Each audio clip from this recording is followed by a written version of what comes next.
Hello everyone, welcome to inspire academy. So आज हम start करेंगे साइंस 2 का chapter number 1 that is heredity and evolution और इसका पार्ट 1 आज हम इस लेक्चर में कवर करेंगे। तो जो टॉपिक्स हम देखने वाले हैं वो है ट्रांसक्रिप्शन, ट्रांसलेशन एंड ट्रांसलोकेशन।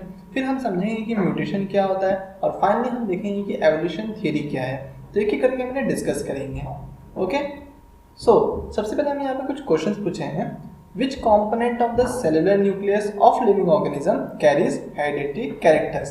मतलब कि लिविंग बीइंग में कौन सा कंपोनेंट है न्यूक्लियस के अंदर जो हेरिडिटरी कैरेक्टर्स कैरी करता है।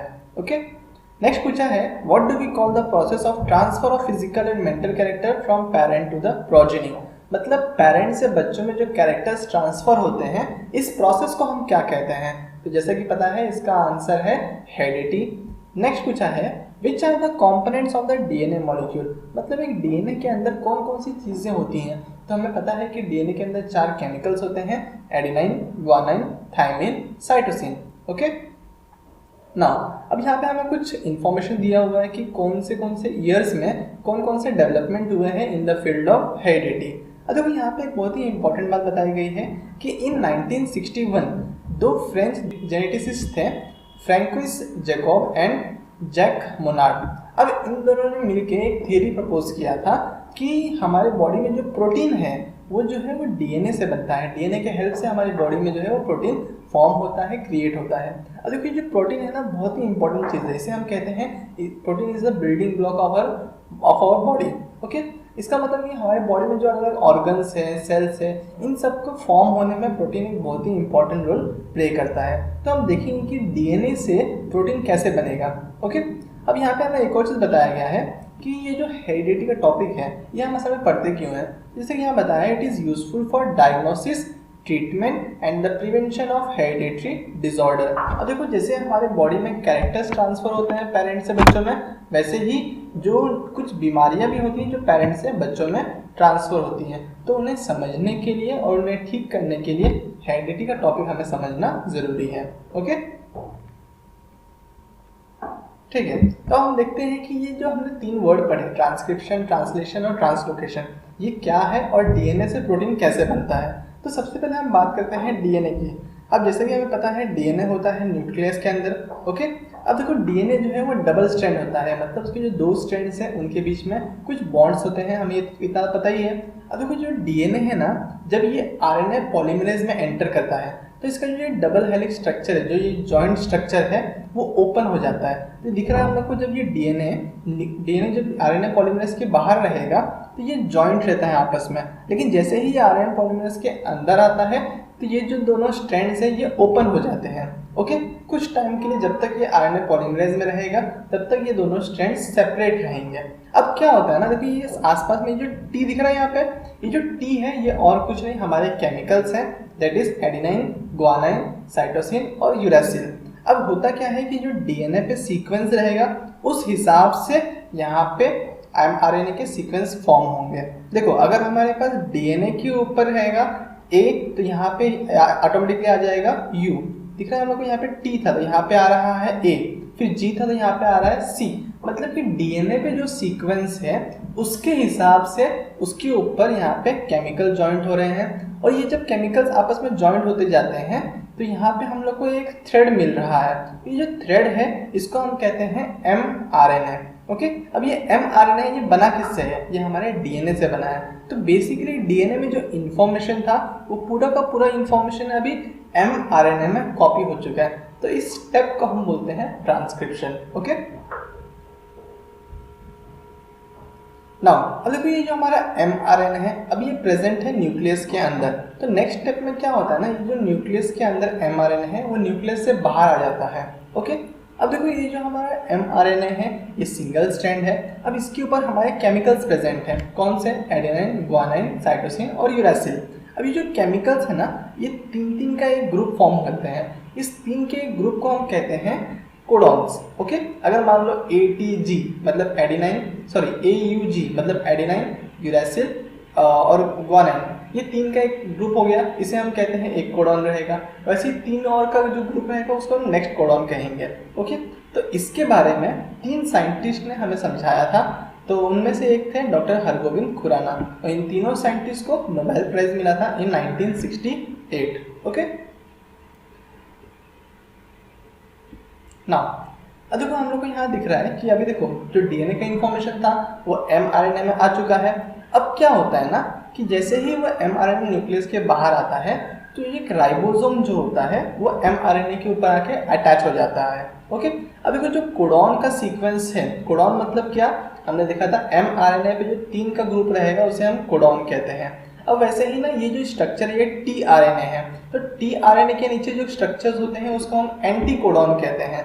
जब कोडॉन और एंटीकोडॉन मैच कर जाता है, ए है ए मैच करेगा यू से, क्योंकि एडेनाइन बॉन्ड बनाता है थाइमिन से, लेकिन हमने देखा था कि आरएनए में थाइमिन तो होता ही नहीं है, आरएनए में क्या होता है, यूरैसिल होता है, तो ए बॉन्ड बनाएगा यू से। तो वैसे ही जो हमारे कोडॉन पे सीक्वेंस है उसके हिसाब से जो टीआरएनए रहेगा वो आके इस पे अटैच हो जाएगा। अब देखो जो टीआरएनए होते हैं ना उनके पास ये ऐसे स्ट्रक्चर्स होते हैं जिन्हें हम कहते हैं अमाइनो एसिड, मतलब एक टीआरएनए एक अमाइनो एसिड कैरी करता है।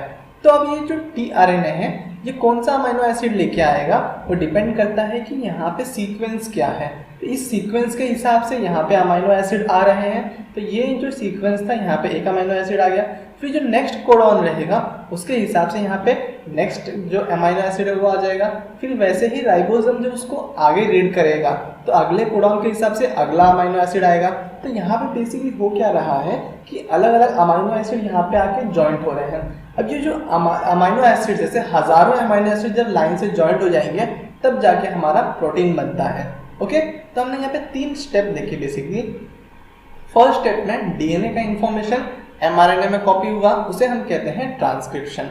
सेकेंड स्टेप में ये जो टीआरएनए था वो अमाइनो एसिड लेके आता है और वो क्या है, वो कोडॉन के सीक्वेंस के हिसाब से अपने एंटीकोडॉन से मैच करता है, जहां मैच करेगा वहां पे वो टीआरएनए आके अटैच हो जाएगा, इसे कहते हैं ट्रांसलेशन। अब ये जो राइबोसोम है जैसे ही उसका फर्स्ट अमाइनो एसिड आके अटैच हो गया वो थोड़ा सा आगे बढ़ेगा और नेक्स्ट कोडॉन को रीड करेगा, फिर नेक्स्ट अमाइनो एसिड अटैच हो जाएगा, फिर वो नेक्स्ट अमाइनो एसिड को नेक्स्ट कोडॉन को रीड करेगा ताकि नेक्स्ट अमाइनो एसिड उसमें ऐड हो सके। तो वैसे ही जब ये राइबोसोम में आगे बढ़ रहा है तो इसे हम कहते हैं ट्रांसलोकेशन। तो बेसिकली हमारा जो प्रोटीन है उसके फॉर्म होने में 3 स्टेप होते हैं, एक है ट्रांसक्रिप्शन, सेकेंड है ट्रांसलेशन और फाइनली है ट्रांसलोकेशन। ओके सो अभी हमें यहाँ पे एक और टॉपिक दिया हुआ है दैट इज म्यूटेशन। अब देखते हैं म्यूटेशन क्या होता है। अब देखो जैसे मैंने बताया कि हमारा जो डीएनए का सीक्वेंस होता है उसके अंदर हमारे बॉडी के कैरेक्टर्स होते हैं, हमारे बॉडी में जो फिजिकल अपीयरेंस है वो कैसा होगा, हमारे बॉडी के अंदर जो चीज़ें हैं वो कैसे ऑपरेट करेंगी, वो सारे हमारे उसके अंदर इंफॉर्मेशन होता है। अब देखो हमारा अगर मान लो ये हमारा एक डीएनए सीक्वेंस ऐसा मान लेते हैं हम लोग, ठीक है, तो यहाँ पे हम लोग को एक कोडॉन दिख रहा है TGC। अगर हम मानते हैं कि ये हमारा हेयर का कोडॉन है, मतलब कि हमारा हेयर जो है ब्लैक कलर रहेगा, मान लेते हैं उसका कोडॉन हमको यहाँ पे दिया हुआ है। अब देखो मान लो किसी भी रीज़न की वजह से ये अगर कोडॉन रिप्लेस हो गया तो मतलब TGC की जगह पे अगर यहाँ पे GAT आ गया, मतलब कोई दूसरा कोडॉन आ गया, तो इससे क्या होगा, हमारा जो हेयर कलर है वो चेंज हो जाएगा। अब देखो हुआ क्या, यहाँ पे डीएनए सीक्वेंस चेंज होने की वजह से हमारे बॉडी के फिजिकल कैरेक्टर चेंज हो गए, तो इसे हम कहते हैं म्यूटेशन। मतलब कभी भी अगर हमारे डीएनए का सीक्वेंस अचानक से चेंज हो जाता है तो उसकी वजह से हमारे बॉडी में हमें चेंजेस देखने मिलते हैं, ये इसे कहते हैं म्यूटेशन। ओके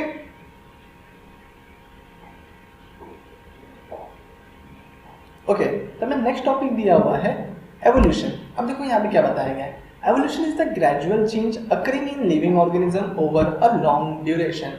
देखो हमारे बॉडी में बहुत सारे चेंजेस होते रहते हैं, तो वही चेंजेस जब हजारों सालों में हम ऑब्जर्व करेंगे ना तब हमें मालूम पड़ेगा कि जो एक्चुअल लिविंग बीइंग था उसके कंपैरिजन में वो बहुत ज़्यादा चेंजेस आ चुके हैं। फॉर एग्जाम्पल जैसे हम कहते हैं कि हम जो ह्यूमन्स हैं वो चिंपैंजी से इवॉल्व हुए हैं, जैसे कि चिंपैंजीज अगर मान लो उनके पास टेल रहे होंगे, ठीक है, तो अगर वो टेल हैं तो टेल से हम जब ह्यूमंस बने हैं, इसका मतलब क्या है कि पहले टेल थे अब टेल नहीं है, तो ये क्या हो रहा है, यहाँ पे टेल गायब हो गए। अब ये जो टेल गायब हुआ वो एक जनरेशन में नहीं हुआ रहेगा, over the thousand of generation, हजारों सालों में क्या हुआ रहेगा, वो टेल धीरे धीरे छोटी होती रहेगी और फाइनली हमारे ह्यूमंस के बॉडी के अंदर अब वो टेल नहीं है। तो ऐसे ही जो एवोल्यूशन है वो स्मॉल स्मॉल चेंजेस होते रहते हैं लिविंग ऑर्गेनिज्म के अंदर, और ओवर लॉन्ग ड्यूरेशन हमें देखने मिलता है कि वो एक बहुत ही बड़ा चेंज क्रिएट कर देते हैं। अब देखो एवोल्यूशन होता कैसे है, इसका रीज़न क्या है। देखो एवोल्यूशन में बहुत इंपॉर्टेंट रोल प्ले करता है म्यूटेशन। एक एग्जांपल देखते हैं। मान लो हमारे पास एक कैट जैसा एक एनिमल है, ओके, उसको हम नाम दे देते हैं ए, ओके। तो हमारा जो ये एनिमल है ए, तो अगर हम उसे किसी एक कोल्ड रीजन में रखें, जैसे कि अंटार्कटिका में रखें, मानते हैं कि उसका बॉडी कलर रेड है, उसके हेयर्स अगर रेड कलर के हैं, ठीक है, तो अगर उसको हम रेड कलर के एनिमल को हम वहाँ रखेंगे, तब क्या होगा कि वो जो स्नो एरिया है वहाँ का, उसमें उसको स्पॉट करना इजी है, देखना इजी है। तो जो दूसरे बड़े एनिमल रहेंगे वो उसको इजीली हंट करेंगे, मार के खा जाएंगे, ओके। तो अगर हम ऐसे 1000 ऑफ एनिमल वहाँ रखते हैं, तब क्या होगा कि उसकी जो नेक्स्ट जनरेशन होगी, हो सकता है कि उसकी नेक्स्ट जनरेशन अगर मान लो कुछ 200 बच्चे होने वाले हैं, तो इन 1000 में से जो नेक्स्ट 200 बच्चे आएंगे, तो क्या होगा, उनमें से किसी में हो सकता है म्यूटेशन हो जाए, और म्यूटेशन होने की वजह से हो सकता है किसी का बॉडी कलर चेंज हो जाए, ओके। अब जिनका बॉडी कलर चेंज हो जाता है, मान लेते हैं हम लोग कि कुछ लोग का बॉडी कलर ब्लू हो गया, कुछ लोग का बॉडी कलर वाइट हो गया। अब देखो हमारे पास अभी 3 टाइप के ऑर्गेनिजम्स हो गए, 3 टाइप के एनिमल्स हो गए, ये ए वाले, एक हो गए रेड कलर के जो एक्चुअल थे, फिर हो गए ब्लू वाले म्यूटेशन की वजह से, फिर आ गए व्हाइट वाले म्यूटेशन की वजह से।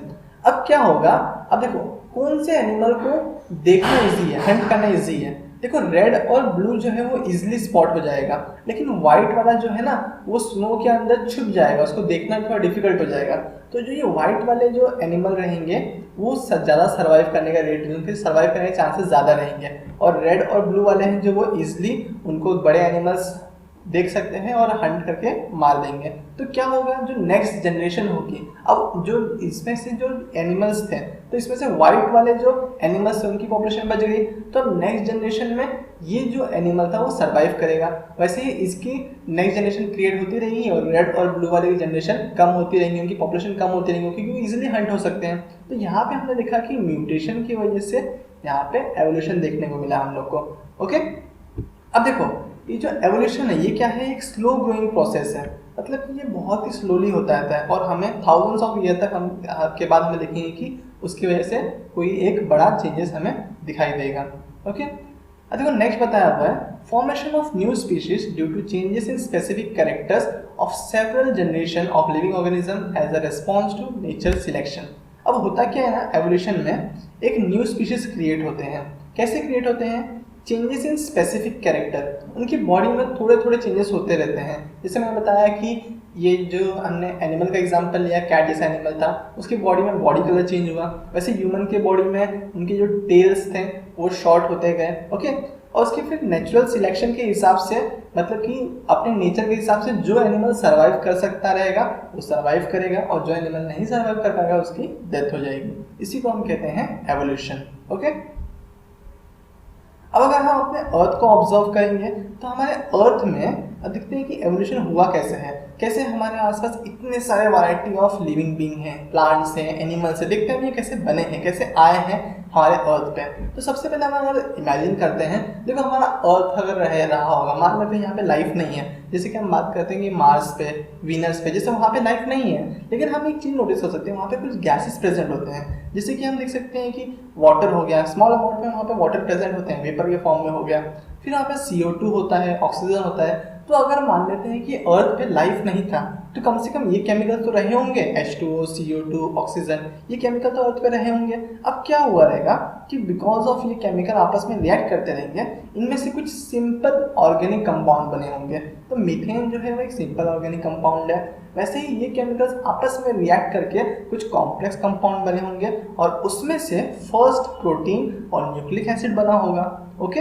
अब ये जो प्रोटीन और न्यूक्लिक एसिड है, इससे कुछ पहले सिंपल ऑर्गेनिजम्स बने होंगे, जैसे कि सेल्स बने होंगे, यूनिसेलुलर ऑर्गेनिज्म बने होंगे, और फिर जब ये सेल बन चुका, फिर एवोल्यूशन होते होते एक सेल वाला ऑर्गेनिज्म बना, 2 सेल वाला ऑर्गेनिज्म बने, 100 सेल वाला ऑर्गेनिज्म बने, फिर थाउजेंड्स ऑफ सेल वाला ऑर्गेनिज्म बने, और फिर आज के डेट में हम देख सकते हैं हमारे पास इतने सारे वैरायटी ऑफ एनिमल है, प्लांट है, फंगस है, वायरस है, जो कि सेल से बने हुए हैं। तो हम कह सकते हैं यहाँ पे जो ये इनऑर्गेनिक सब्सटेंस थे, उससे एवोल्यूशन होते होते होते होते हम लोग देख सकते हैं फाइनली हमारे अर्थ पे इतने वैरायटी ऑफ प्लांट, एनिमल और लाइफ प्रेजेंट है, ओके,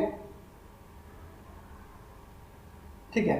तो यहाँ पे वही बताया हम लोग, अगर हम लोग एनिमल डाइवर्सिटी की बात करेंगे तो एनिमल में भी यूनिसेलुलर ऑर्गेनिजम्स प्रेजेंट है जैसे कि अमीबा, और फिर मल्टीसेलुलर ऑर्गेनिजम्स प्रेजेंट है जैसे कि मैन। और अगर हम प्लांट की बात करेंगे, प्लांट में भी हमें यूनिसेलुलर ऑर्गेनिजम्स के एग्जाम्पल दिखते हैं और मल्टीसेलुलर ऑर्गेनिजम्स के एग्जाम्पल दिखते हैं। नेक्स्ट हमें बताया यहाँ पे कि देखो जो ये लाइफ है अर्थ के ऊपर, इसके रिलेटेड बहुत सारी थियरी दी गई हैं कि अर्थ पे लाइफ आई कैसे, क्यों मार्स पे लाइफ नहीं है, क्यों जुपिटर पे लाइफ नहीं है, क्यों सैटर्न पे लाइफ नहीं है, क्यों अर्थ पे ऐसा क्या रीज़न था कि अर्थ पे ऐसे लाइफ क्रिएट हो गया। ओके, तो इसके रिलेटेड बहुत सारी थियरी दी गई थी, लेकिन सबसे ज़्यादा वेल एक्सेप्टेड थियरी है gradual development of living organisms. मतलब इसमें बताया गया है कि जो लिविंग ऑर्गेनिजम्स हैं हमारे आसपास, जो प्लांट एनिमल्स हैं, ये सब कहीं से आए नहीं हैं, ये सब अर्थ पे ही इवॉल्व हुए हैं। पहले कुछ सिंपल ऑर्गेनिज्म बने और वही इवॉल्व होते होते होते स्मॉल स्मॉल चेंजेस आते गए, उनके अंदर स्मॉल स्मॉल चेंजेस आते गए, अपने एनवायरनमेंट के हिसाब से वो लोग ढलते गए, उस हिसाब से उनकी बॉडी फॉर्म होती गई, इमर्ज होती गई, और फाइनली आज हम देख सकते हैं कि इतने वैरायटी ऑफ लिविंग ऑर्गेनिज्म हमारे आसपास प्रेजेंट है। ओके, नेक्स्ट अब देखो थियरी ऑफ एवोल्यूशन क्या होता है। इसमें बताया गया है ना कि जो हमारा फर्स्ट लिविंग मटेरियल था, मतलब प्रोटोप्लाज्म, वो ओशन में फॉर्म हुआ रहेगा। हमने देखा है कैसे जो सिंपल ऑर्गेनिक कंपाउंड है आपस में रिएक्ट करके, आपस में मिक्स होके कैसे सिंपल लिविंग बीइंग फॉर्म कर सकते हैं। फिर हमने देखा कि जो स्पीसीज यूनिसेलुलर ऑर्गेनिज्म बने होंगे और उनकी बॉडी में जो स्मॉल स्मॉल चेंजेस आते गए रहेंगे, उसकी वजह से हमारे आसपास इतने वैरायटी ऑफ प्लांट और एनिमल आज की डेट में प्रेजेंट है। ओके, फटाफट इसको समराइज कर लेते हैं। तो हमने सबसे पहले समझा कि ट्रांसक्रिप्शन, ट्रांसलेशन और ट्रांसलोकेशन क्या होता है। तो हमने देखा कि जो mRNA होता है वो क्या करता है, डीएनए में से इंफॉर्मेशन कॉपी करके न्यूक्लियस के बाहर आ जाता है।